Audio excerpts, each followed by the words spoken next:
Well, hello everyone. Phil here from the Blue Envelope channel. I just wanted to make a little video. I've been reading this book lately, Sapiens by Yuval Noah Harari, and it's been a really good book so far. If you are like me and were raised with the understanding that the Bible is a literal science textbook and history textbook, in fact, the best textbook around, then this book, Sapiens, is really helpful in kind of learning about the current understanding of how human society developed since the very beginning. And one thing that jumped out at me, I think it's in chapter 2, is he talks about the importance of myth in the development of society. And in this context, he's not talking about mythology like Greek gods and goddesses, but he's talking about myth as an abstract concept of something that helps unite a large group of humanity. And so one example he gives is money is a myth. And the idea that kind of like Douglas Adams wrote about that there's all these little green pieces of paper flying around the earth and they're supposed to make people happy somehow. The money, these green pieces of paper, has no intrinsic value in and of itself, but we all have kind of collectively agreed that, oh, these pieces of paper are worth something, and that's how, money works. Another example he gives is of corporations are actually a myth that humans use. And so we've all collectively agreed that, hey, corporations are a thing. And he gives the example of a car company like Ford. You could burn down all the Ford plants and fire all the Ford employees, but you can't destroy the corporation. The corporation is something else. It's this abstract, invisible thing that we've all just said is real. And when enough Ford employees believe that that's a real thing, then you can have, tens of thousands of people all working together on this common project and making Ford cars and that kind of thing. So it's pretty interesting, and certainly it applies to religion as well. Religions use myth to unite their members or followers, and Jehovah's Witnesses are certainly among that number. And I think the overarching myth or belief of Jehovah's Witnesses is the future of the paradise earth that's coming. And it is so lovely. That belief is so awesome. To think of the whole earth being a paradise in the future. There'll be no natural disasters to worry about. There's going to be plenty of food. That's actually a propaganda picture from North Korea. Don't know how that got in there. Sorry. But yeah, perfect weather. All the animals, even the apex predators, will be vegetarians and friendly. No crime. Perfect health for everyone. Oops, another North Korea picture, sorry.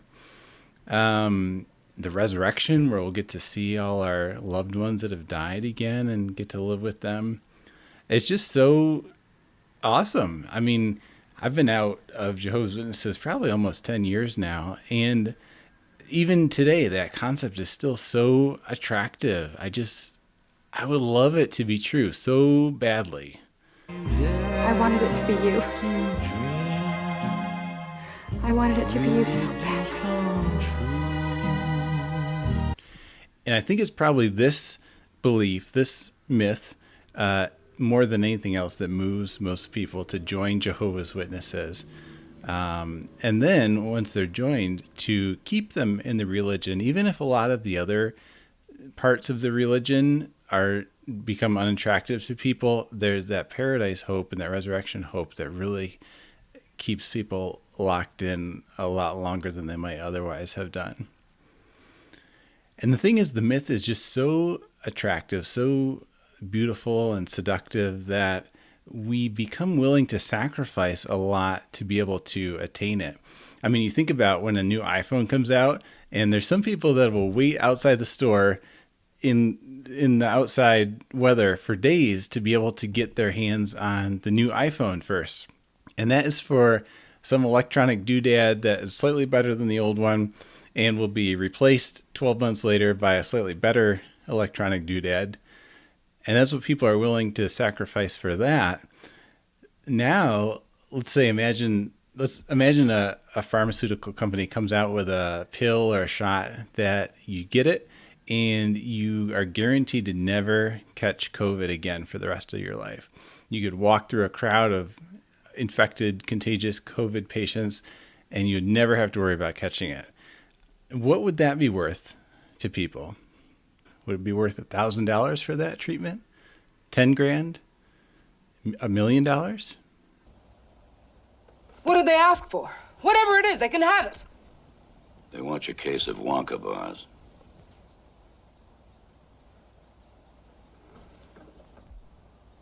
Miss Curtis, did you hear me? It's your husband's life or your case of Wonka bars.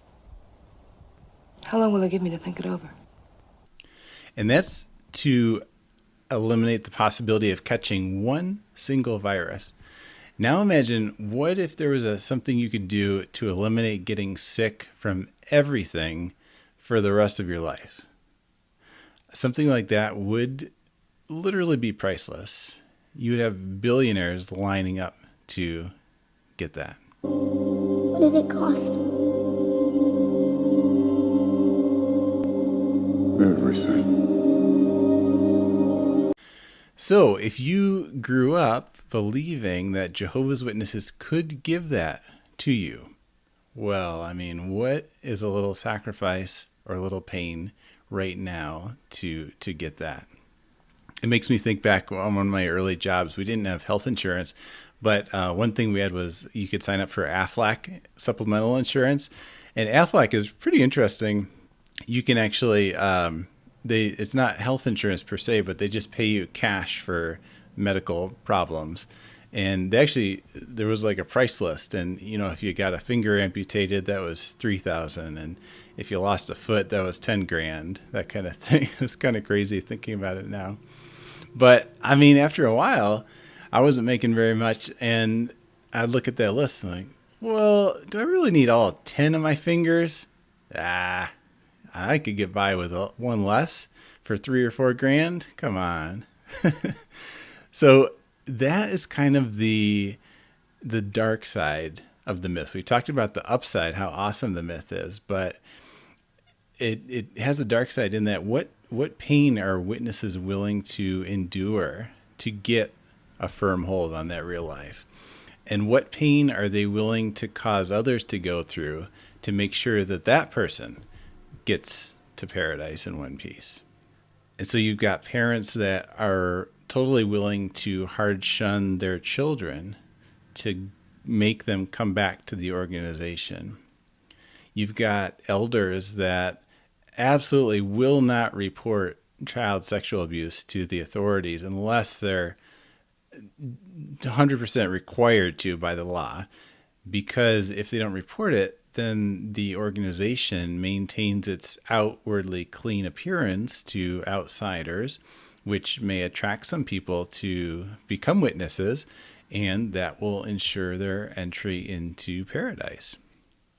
You've got parents that are ready and willing to let their small child die rather than accept a blood transfusion, because faithfulness to that policy is more important than preserving their life as it is right now.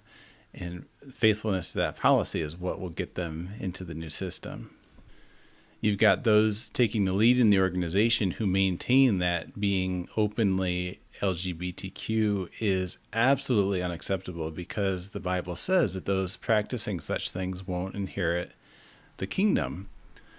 And so even if some young LGBTQ witnesses die by suicide because they can see no place for them anywhere in this organization, and yeah, on the other hand, they know the rest of the world is in Satan's hands, well, that's sad if that happens, yes, but ultimately it is preferable, because, hey, they'll wake up an instant later in the new order. There's a quote from the Golden Age in July 20th, 1921, page 615, that I put in my little memoir because it's so striking. It said, 33 years of evil for an eternity of good. Who would not willingly pay the price? And that's kind of the philosophy you have to buy into as one of Jehovah's Witnesses. So that is the dark side of the power of myth. Now, the confusing thing is that I think most of us would say there are causes worth dying for. I mean, every year the president gives medals out to people who either did or were ready to lay down their life for their comrades or to rescue other people. And I think whether or not each of us is religious these days, we can probably all think of things right now, whether it's our family or, a child that's in mortal danger, and we would willingly die for that cause. So I guess the question each person has to figure out is, should the myth that Jehovah's Witnesses teach, that those beliefs, be one of those things? Now, for many of us, hopefully most of us, this core teaching... Joy, no! That's a core memory! Stop it! Wait! Core memories! This core teaching of Jehovah's Witnesses wasn't imminently life-threatening for us, but even without that, it kind of has this subtle effect on pretty much every witness, which is that it sort of makes you check out of life a little bit. And so instead of being present in the here and now, you just sort of sit back, you take your foot off the gas pedal. You only live once, that's the motto. So take a chill pill, ease off the throttle. And you're just waiting patiently for the real life to begin after Armageddon. And so many of us just kind of end up, we're really busy as witnesses, but you just sort of end up drifting passively through life. We're just temporary residents in the land. And every day, maybe even every hour, we spend it dreaming of that paradise. The myth becomes the reality, and reality a myth. But remember this, Harry. This mirror gives us neither knowledge or truth. Men have wasted away in front of it, even gone mad. It does not do to dwell on dreams, Harry, and forget to live.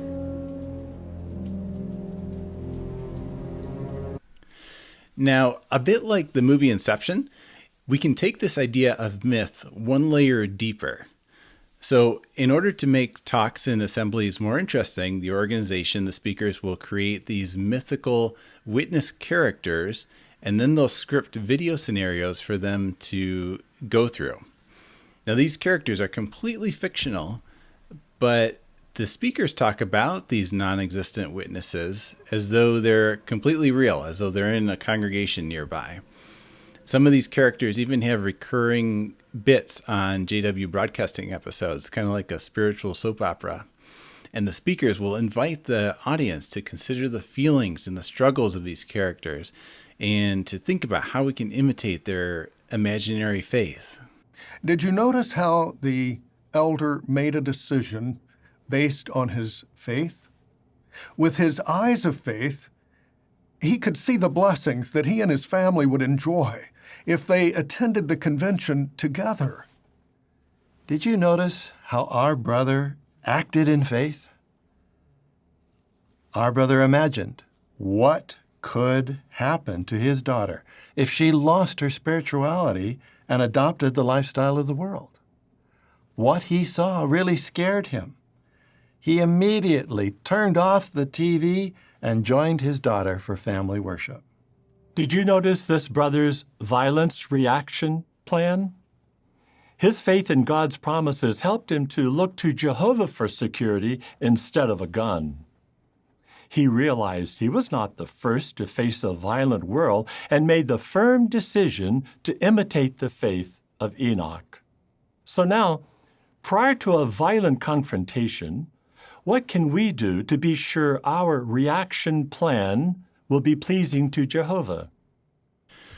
But what is a protagonist without her antagonist?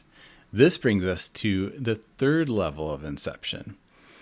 In order to create the appropriate amount of fear of the outside world so that witnesses stay firmly within the congregation's bounds, well, the organization creates bad things which the spiritual heroes can then reject, can say no to. And this creates this really bizarre scenario in which certain Bethelites are tasked with actively creating content and media which any average witness would consider evil or ungodly, and would probably call for a judicial committee to be convened if the witness was doing it not being asked by the organization. So, for example, although Spiritism is definitely strongly condemned by the organization, how many Bethelites worked for, weeks, months to create Sparlock, the toy warrior wizard, just for the reason so that Caleb could then reject Sparlock? Look at Sparlock's magic Caleb, what toy is that? It's Sparlock, the warrior wizard. Whoa, a warrior wizard. Yeah, my friend gave it to me. All the kids are going to see the movie. Can I see it too? Oh, your friend gave this to you.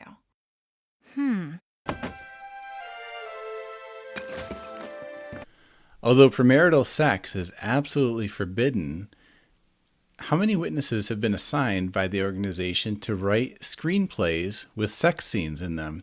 And then other witnesses are cast to act out those sex scenes with the purpose that witnesses watching the video will be sure to keep on the narrow road to life. I mean, Lori and the other girls are okay, but they're all so empty. You're different. Chrissy, I can't believe how close I came to breaking Jehovah's laws that night. Things went way too far, and Mark wanted to go much farther.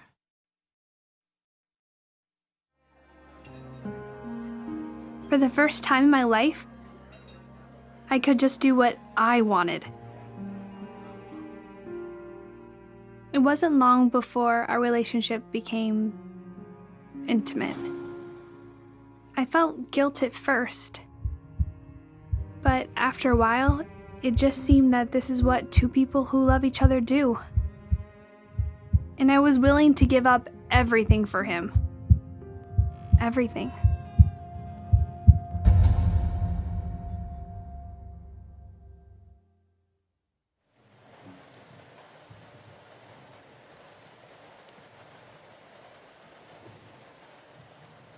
David, please don't go home tonight.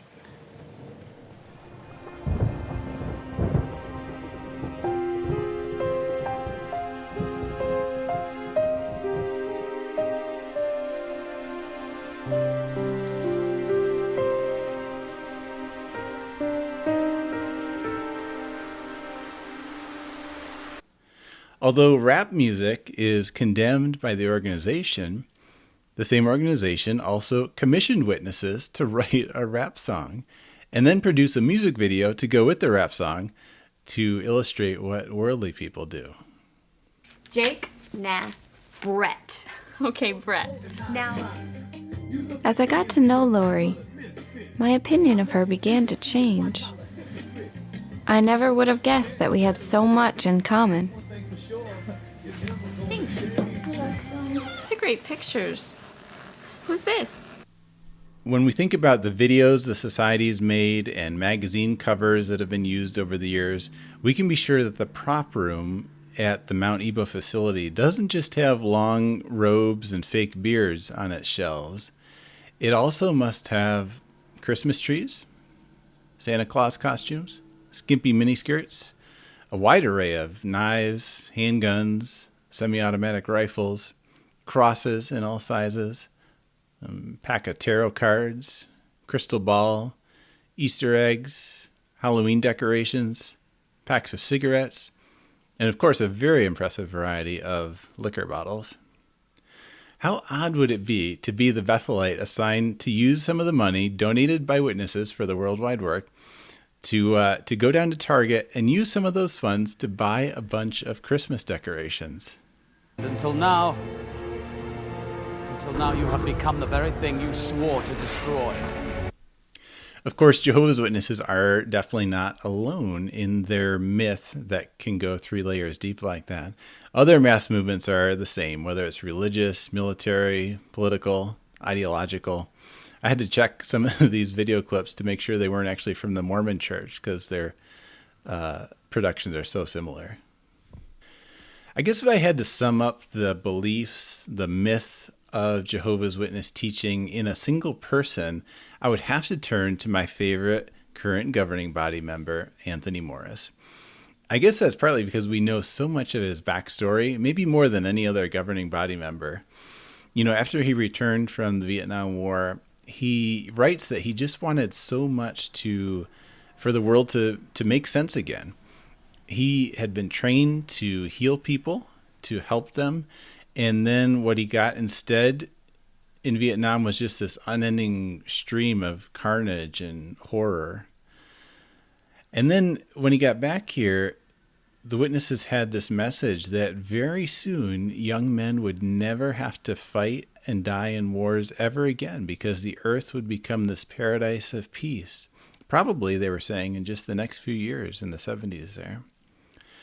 And Tony's heart just yearned, I'm sure, for that so much, just as our hearts still yearn for that, still want it to be true today.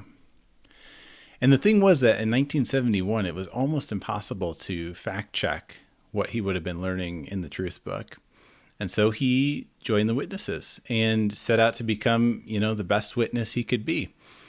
And the purpose of that was so that he could help as many people as possible to escape from the terrible conditions in the world, so they could survive Armageddon and live forever in that paradise. He stepped onto that JW escalator. He started pioneering. He married a nice witness girl from a good witness family. He became a ministerial servant, an elder. He had 2 boys. He moved where the need was great. He became a substitute circuit overseer, and before you know it, he and Susan are moving to Brooklyn Bethel to join the governing body. And while so many times his talks have been very blunt and opinionated, it seems clear that ultimately it's with that 1971 goal of helping as many people as possible to make it into the new system. Because, well, we could rightly view, I think, Tony and the other governing body members as perpetrators and perpetuators of harmful Watchtower policies. They are also victims of the system themselves. It's both. And if we could peel back the layers of Tony. Oh, you both have layers. Oh. We would still find at the center, I think, that 20-year-old kid working night shifts in the ER in Boca Raton, Florida, having flashbacks in the parking lot after punching out in the morning. That young man that just so desperately wants the world to somehow be a better place for everyone. That Tony is still in there.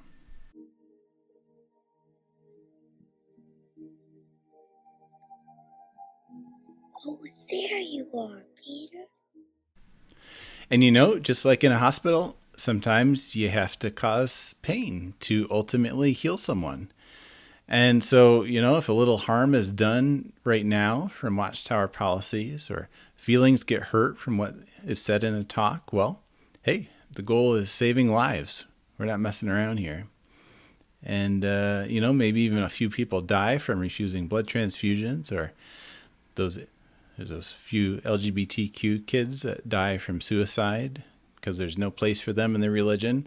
And yeah, that's sad, but hey, how amazing will it be for them to wake up the next instant in that post-Armageddon paradise with that eternity of happiness before them.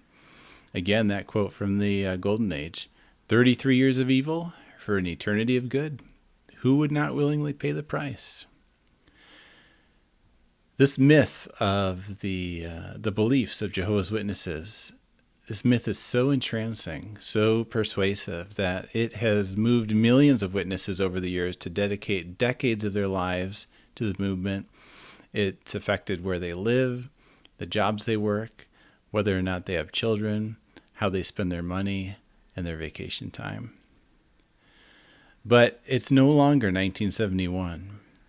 Learning the full history of the witnesses, fact-checking the doctrines, it's very easy now. It's a few clicks on the internet. Governing body members today, and in fact witnesses around the world, can, if they want, read the writings of Raymond Franz, who was a missionary and one of the founding members of the governing body, they can read his words not just in the aid book that he helped write, but also in his memoir, Crisis of Conscience. So the question, will Tony ever read Crisis of Conscience? You know, it's hard to say.